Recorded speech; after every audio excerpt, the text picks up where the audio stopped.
Hi, it's Dan, and today I'm going to be walking you through the steps with regards to an investigation, officers arriving on scene, and what would commence afterwards. So the situation is a suspect breaking into a dwelling house. The dwelling house is more severe than breaking into a business, as your house is considered your castle under the criminal code. And for breaking into a dwelling house, the sentence is much more severe. In fact, it could be the maximum penalty is up to life in prison. So the suspect in this case, in this video that we'll watch, is portrayed by yours truly, and you're going to see the witness, being the neighbor, calling it into 911, the officers responding on the scene, the officers containing the area, taking the suspect out of the house, placing him under arrest, reading him his rights, escorting him back to the jail, getting the witness's statement, and then processing.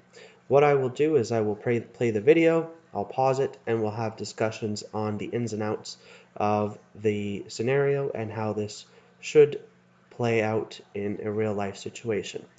So we'll start the video now. So here's the suspect approaching the house.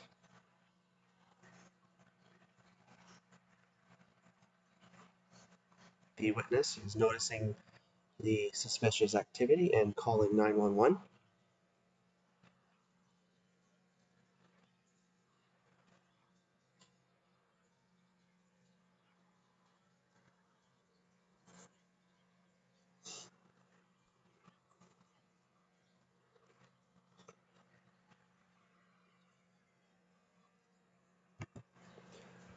So the 911 call was placed and dispatch has sent out a cruiser with two officers. The officers are now responding to the scene. Let's observe what will happen next.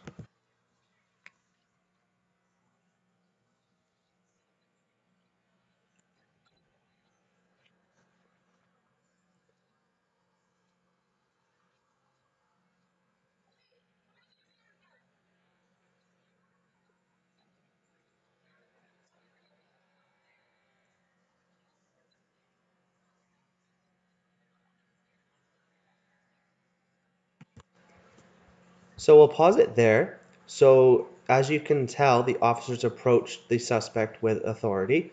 They pushed open the door. They were loud, so they made their presence known. They noticed the suspect. They had eyes on the suspect right away. They observed that he was carrying a duffel bag. They immediately asked him to drop. Actually, they didn't ask. They went straight to tell, which gives another level of authority, and thus someone would be more apt to obeying that command. They commanded me to drop the bag. The bag was dropped. I was then asked to place my hands on my head for the safety of everyone involved. Um, One thing you'll learn is that communication is actually your number one uh, tool in policing, and that you'll get more from your words than anything that's on your belt. So we'll continue watching.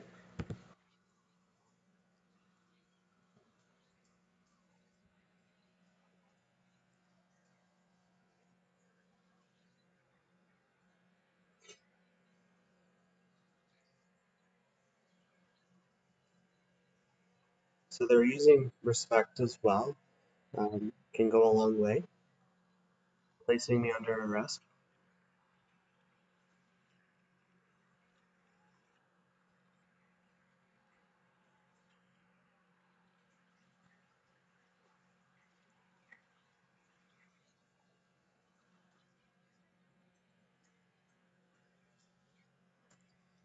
So a request was made to get the bag. The officer was correct in responding that it's being, uh, I'll pause it, it's being kept where it is, as it's now evidence of a crime scene. So that was a smart response. Anything that was on the suspect's person, my person as I portrayed the suspect, is now evidence and should be continuity of evidence is key, so there should be no tampering. It should be um, what would actually happen in this situation is the officer would go and photograph the door to show where the break and enter had occurred, the duffel bag, the contents that are inside of the duffel bag, as well as any break and enter instruments. Those would all be taken into consideration and logged as evidence. Now that I've got the cuffs, the rights to counsel will be read. We'll listen in.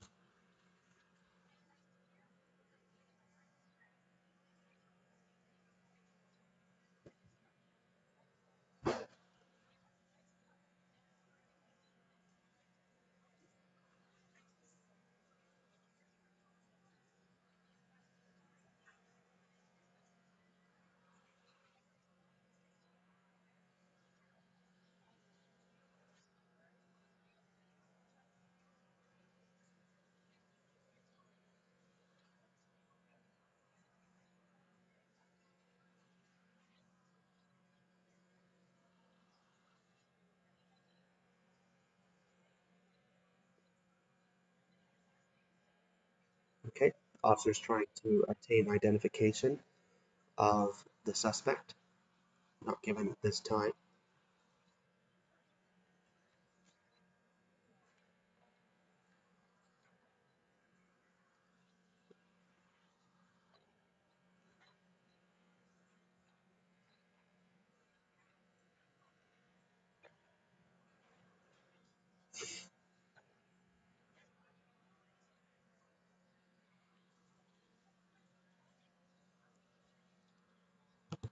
So here the partner officer is now, as you can see, has her notebook out and is going to take a statement from the witness as to what was observed, um, thinking about the who, what, when, and where.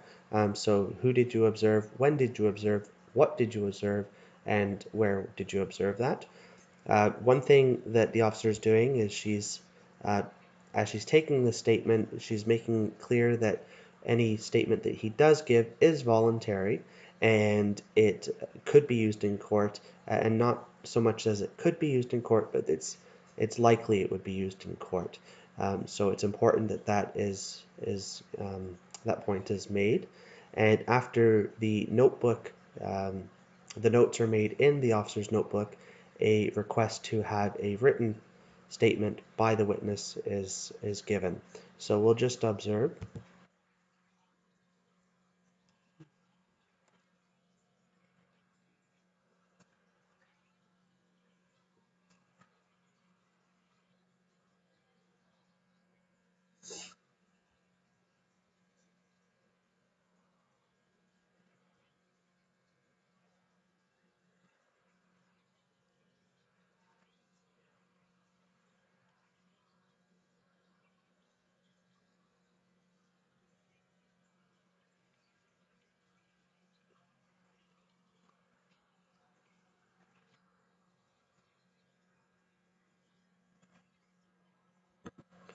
So back in the cruiser, the officer is now going to read the secondary caution, and you'll note she mentioned that we're going to make sure you understand.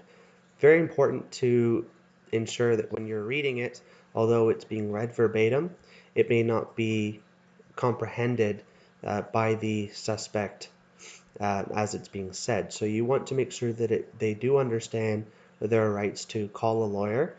One way to do that is to have them read it back to you in the way that they understand. So I've now read you your rights to counsel. What does that mean to you?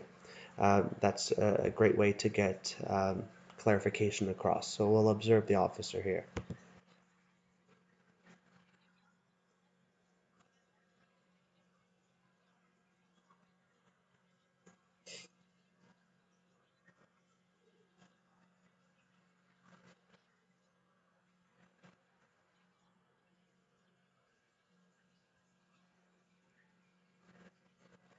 It's a very direct asking, do you wish to speak to a lawyer at this time? So what's happened now is suspect has been brought to the jail. The officer in command is there, and he's asking the officer what is the situation, Who do we have? What are they charged with? What are their circumstances? Are there any bail or releasing parameters in play? So as mentioned at the beginning of the video, because this is an indictable offense where the penalty is quite significant, it could be life, and failure to identify with identification, what's typical of this is being kept in prison following pending your bail hearing as soon as possible, usually the next day. And this will all be instructed to the suspect.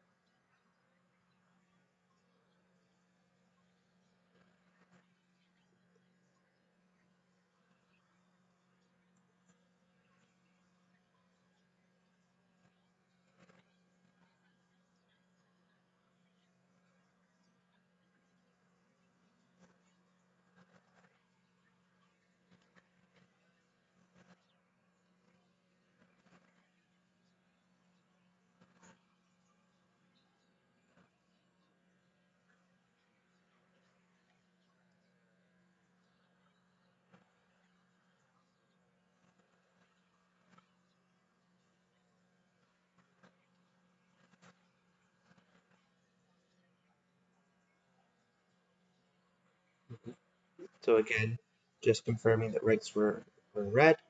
So very important that the suspect, we'll cancel that. So it's very important that the suspect is aware of their charter rights. Um, a, a case is very dependent on several things. For example, your notes, you got to make sure they are done at the time or as soon as, contemporaneously is the word. You also need to ensure that the evidence has strong chain of continuity, pardon me. So when that bag was seized, that it was to remain, there was supposed to be a record for every person that then came in contact with that. So everything's important as well as, of course, reading those rights, making sure they're understood. So quite simple. That was a scenario where we saw the act. So the actus reus and the mens reus. So the act was breaking into the dwelling house. The mens rea was the intent to break into someone's house and, of course, steal. Then we saw the witness call it in. We saw the police respond and take the suspect into custody. We saw a caution given. The rights to counsel. We saw a witness statement being written out. We saw a secondary caution and secondary rights to counsel, and then we saw the suspect taken to jail. So that was my scenario, and thank you very much for listening.